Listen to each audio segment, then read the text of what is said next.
ಶ್ರೀ ಪರಮಾತ್ಮನೇ ನಮಃ. ಶ್ರೀಮದ್ಭಗವದ್ಗೀತಾ ಅಥ ನವಮೋऽಧ್ಯಾಯಃ.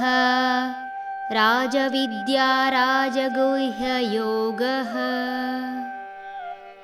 ಅವಜಾನಂತಿ ಮಾಂ ಮೂಢಾಃ ಮಾನುಷೀಂ ತನುಮಾಶ್ರಿತಂ ಪರಂ ಭಾವಮಜಾನಂತಃ ಮಮ ಭೂತಮಹೇಶ್ವರಂ.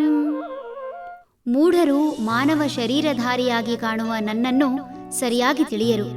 ಅವರಿಗೆ ನನ್ನ ಸ್ವರೂಪ ಜ್ಞಾನವಿರದು. ಮನುಷ್ಯ ಬಾಹ್ಯಕ್ಕೆ ಕೊಡುವ ಬೆಲೆ ಆಂತರಿಕವಾಗಿರುವುದಕ್ಕೆ ಕೊಡಲಾರ. ಒಂದು ಯಂತ್ರ ನಡೆಯುವುದಕ್ಕೆ ಆಧಾರವಾಗಿರುವ ಶಕ್ತಿಗೆ ಬೆಲೆ ಕೊಡುವುದಕ್ಕಿಂತ ಆಕರ್ಷಣೀಯವಾದ ಆ ಯಂತ್ರದ ಹೊರಕವಚಕ್ಕೆ ಬೆಲೆ ಕೊಡುವುದು ಹೆಚ್ಚು. ಹಾಗೆಯೇ ದೇವಸ್ಥಾನದಲ್ಲಿ ಸ್ಥಾಪಿತ ಮೂರ್ತಿಯ ಹೆಸರಿನ ವಿಶೇಷತೆ ತಿಳಿಯುವ ಬದಲು ಮೂರ್ತಿಯನ್ನೇ ವರ್ಣಿಸುತ್ತಾ ಅದರ ಅಲಂಕಾರ ಮಾಡಿ ಸಂತೋಷಿಸುತ್ತಾರೆ.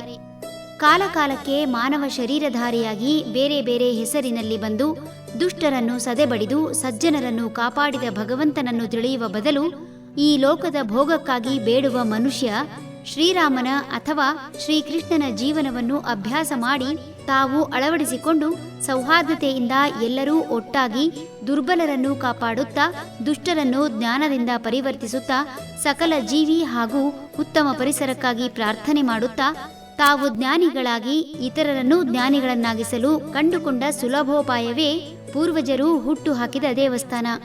ಇಂದು ದೇವಸ್ಥಾನ ಶ್ರದ್ಧಾ ಕೇಂದ್ರವಾಗಿರದೆ ವ್ಯಾಪಾರ ಕೇಂದ್ರವಾಗಿರುವುದಕ್ಕೆ ಕಾರಣವೇ ಮಾನವ ರೂಪಿಯಾಗಿ ಬಂದ ರಾಮನನ್ನಾಗಲಿ ಕೃಷ್ಣನನ್ನಾಗಲಿ ಸರಿಯಾಗಿ ತಿಳಿಯದಿರುವುದು. ಶ್ರೀರಾಮನ ಶೌರ್ಯ, ಶ್ರೀಕೃಷ್ಣನ ನೀತಿ, ಹನುಮಂತನ ಸ್ವಾರ್ಥರಹಿತ ಸೇವೆ ಇವನ್ನು ತಿಳಿದು ತಮ್ಮ ಜೀವನದಲ್ಲಿ ಅಳವಡಿಸಿಕೊಂಡು ತಮ್ಮ ಶಕ್ತಿಯನ್ನು ಹೆಚ್ಚಿಸಿಕೊಂಡು ತಾವು ಬೆಳೆದು ಇತರರನ್ನೂ ಬೆಳೆಸುತ್ತಾ ಎಲ್ಲರ ಏಳಿಗೆಗಾಗಿ ಹಾರೈಸುವ ಬದಲು ದೇವರ ಮುಂದೆ ಬೇಡುವುದಕ್ಕೆ ಕಾರಣ ಭಗವಂತನನ್ನು ತಿಳಿಯದಿರುವುದಾಗಿದೆ. ಪರಮ ಪ್ರೀತಿ ಹಾಗೂ ಶ್ರದ್ಧೆಯಿಂದ ಜೀವನ ನಡೆಸಲು ಹಾಗೂ ಆಧ್ಯಾತ್ಮಿಕ ಜೀವನದತ್ತ ಮುಖ ಮಾಡಲು ದೇವಸ್ಥಾನ ಹಾಗೂ ದೇವರು ಒಂದು ಮೈಲಿಗಲ್ಲು.